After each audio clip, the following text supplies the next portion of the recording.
உலகத்தோட முதல் spiritual AI நித்யானந்தரை கேளுங்கள். இதுதான் உலகத்தின் முதல் ஆன்மீக நுண்ணறிவு செயலி. World's first spiritual AI.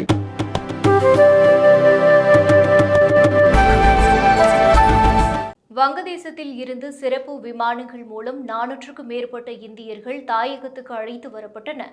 வங்கதேசத்தில் ஏற்பட்ட உள்நாட்டு கலவரத்தினால் அந்நாட்டு பிரதமர் ஷேக் ஹசீனா பிரதமர் பதவியை ராஜினாமா செய்தார்.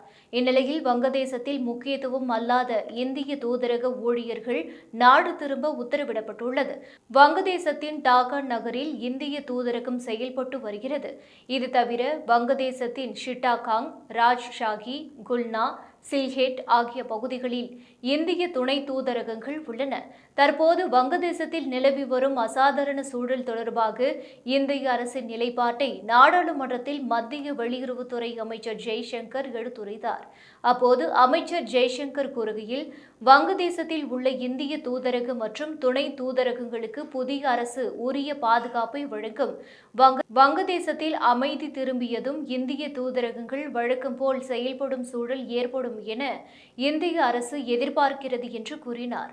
இதையடுத்து வங்கதேசத்தில் உள்ள இந்திய துணை தூதரகங்களில் முக்கியத்துவம் அல்லாத பணிகளில் உள்ள ஊழியர்களும் அவர்களது குடும்பத்தினரும் பயணிகள் விமானம் மூலம் இந்தியா திரும்பலாம் என்று இந்திய அரசு அறிவித்துள்ளது.